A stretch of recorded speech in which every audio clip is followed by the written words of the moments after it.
Darklings. So finally I'm back with another one of my music library videos, and this is for the letter D. Now this is a really long one, so let's hope I can get through it in a timely manner. So first on the list is The Damned, one of my all-time favorite punk bands.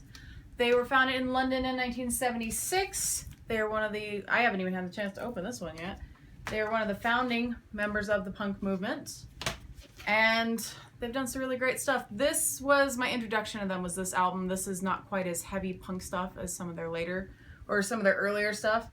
But they're a lot of fun. I even have a Dave Vanian solo record in here. Next one is the Dance Society, and they're from the UK as well. They were active from 1980 to 1987. They're considered Gothic rock, so that's another good one. Another one is Danzig. Heavy metal from New Jersey, founded in 1987. Glenn Danzig was one of the founding members of Samhain and the Misfits. And then there's my boy, David Bowie, who I could do 5 videos on, but I'm not going to for the sake of my sanity and for the sake of time, prudence, all that. In case you haven't noticed, I'm kind of an obsessive weirdo. So I have so many Bowie records, and I can't even tell you which one's my favorite because he was a musician I spent several years being super obsessed over, because he's wonderful. He's kind of done a multitude of genres over the years. I like that my friend found this at a tag sale in New York for $1. I like that someone didn't have a record player and thought of me and gave me their copy that they pre-ordered. I don't think these are actually in order. I think my record order got screwed up. My brother gave this to me for my birthday, which was very sweet of him. And had a little too much luck at Barnes & Noble for these two. This one was a pain in the butt to get, but I was very happy to have it. And then last two would be these two.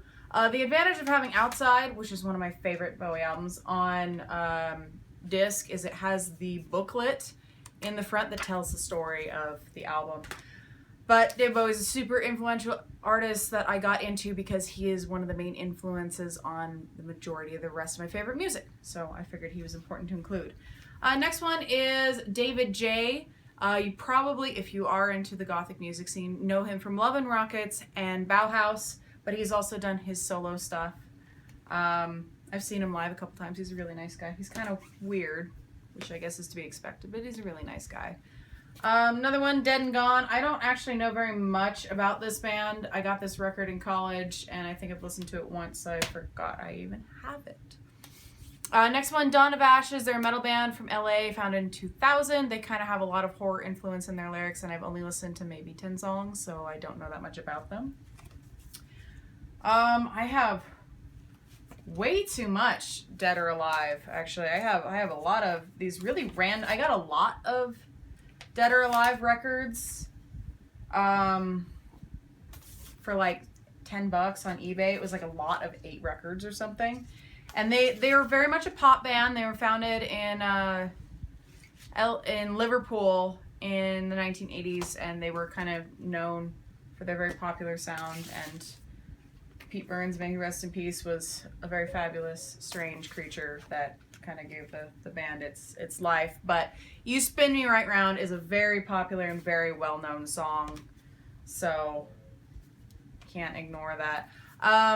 Another one is, I'm not doing these necessarily in order, is the Dead Boys from Cleveland.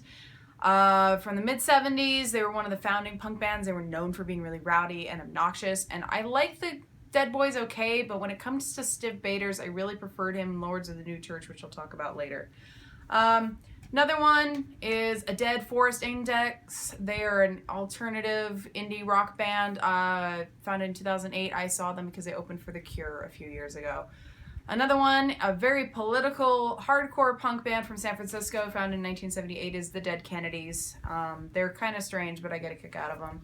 Another one, Debbie Harry. I've already talked about Blondie, but I found this. This was the whole photo shoot for this was done and influenced by H.R. Giger.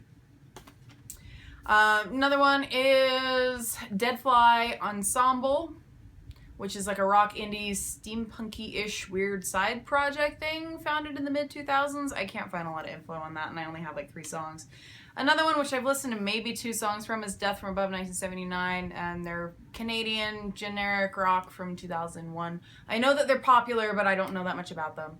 Another one is Deathstars. They are a Swedish heavy metal electronic band founded in 2000.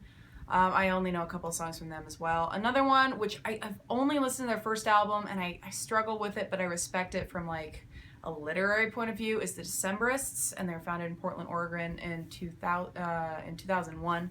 So I only know the Hazards of Love. I'm not familiar with the rest of their stuff. Another one is the Deep End, which is spelled Eynde, and they are a death rock punk band from LA, founded in the late 80s, I believe. I only have one of their albums, and I can't remember which one it is off the top of my head, but they have a pretty good sound too. Leppard. That's a band that I laugh whenever I think of them, but they're from Sheffield, England, founded in the mid-70s. They've had the same lineup since the early 90s, but they're kind of like glam and heavy metal. They're very much from the hair rock era, so every time I hear Pour Some Sugar on Me, I start laughing really hard, so they're just kind of a ridiculous band that's very fun. Another one, which I've only listened to a handful of their stuff, again, is the Deftones, alternative metal band from Sacramento, founded in 1988, although I don't think I really like any of their stuff prior to 2001. Lakaien, which I probably butchered the pronunciation of because my German's really bad, was founded in the mid-80s, and they're an electronic experimental music project. And then one of my favorite psychobilly bands is Demented, which is one of the original bands of that particular subgenre, founded in Cardiff, Wales in 1982. 1982. And then another super important band that I love to death, this is one of my favorite albums of all time, is Depeche Mode. So they're originally from England, founded in 1980, and they're an electronic band. I adore them a lot. And I ended up pre-ordering this in order to get my ticket to see them last year. Another one, super crazy, weird, experimental type of band is Devo. They're like a rock experimental band founded in 1973 from Akron, Ohio, and they're known for their funny hats and different vocal stylings in every single one of their ventures. Another one, just throwing this one in here, I got this record from my dad. He had it in his collection. I'm really glad that I took it. I unabashedly like this movie, and the soundtrack is great. Not sorry. Another one is Diary of Dreams, which is my words are escaping me, a German Darkwave band, and the sole member is Adrian Hates, who has occasionally had people tour with him, but otherwise it's his project, and I really like their sound as well. They have kind of a dreamy, dark vibe to them.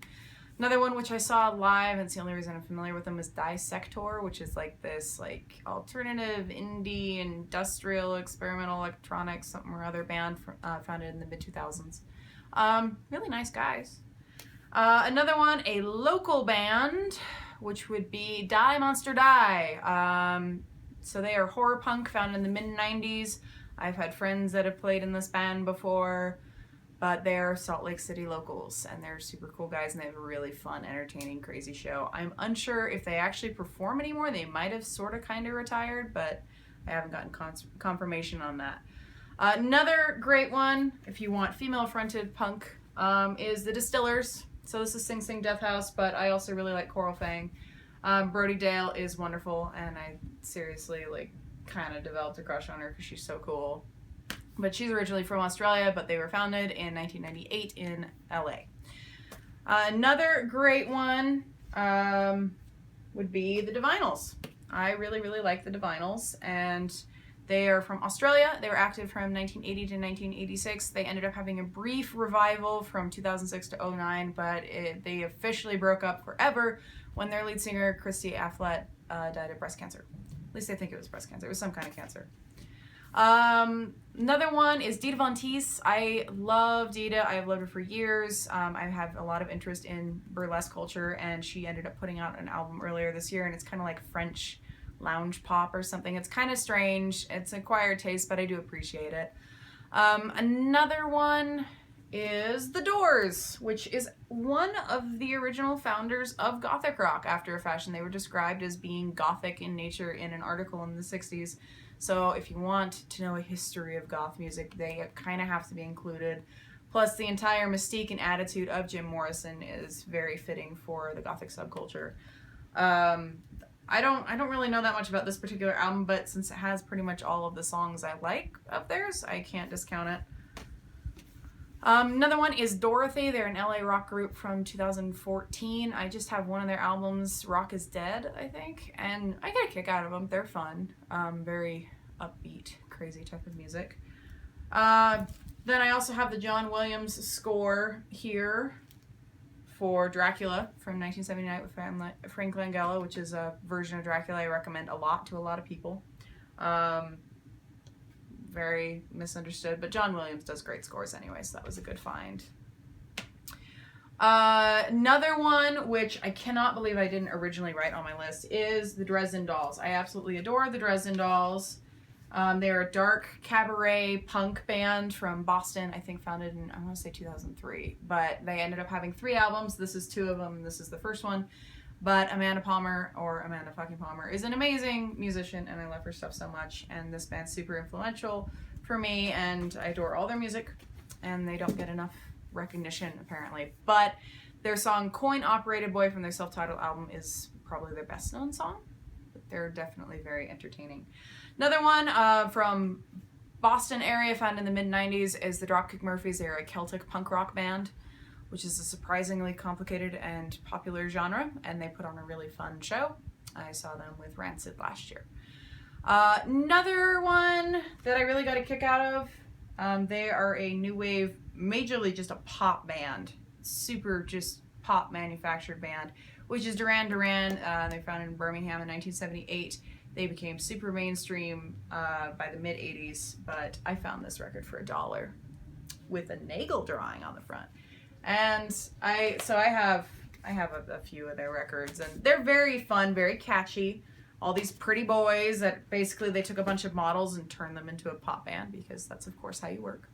And because I said this wasn't like necessarily in order, there's also Drab Majesty. They're founded in about 2011 from LA. They're like electronic kind of gothy type of music. They were recommended to me a lot, and then I ended up seeing them live last year, and they're really interesting. They're very strange.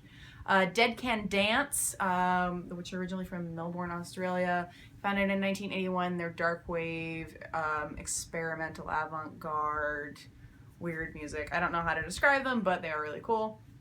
And then the last one on this list is Delta Ray, which are from North Carolina, and they are kind of folk alternative rock stuff. And I've only listened to a little bit of their stuff, but it's still worth noting if you like pagan folk music. Anyway, that was a whirlwind, and the last ones on here that I almost forgot about are the Devil's Carnival CDs, because I've been a big fan and supporter since this came out, and saw both of the films at their premieres. So threw that in last minute. Anyway, till next time, Darklings.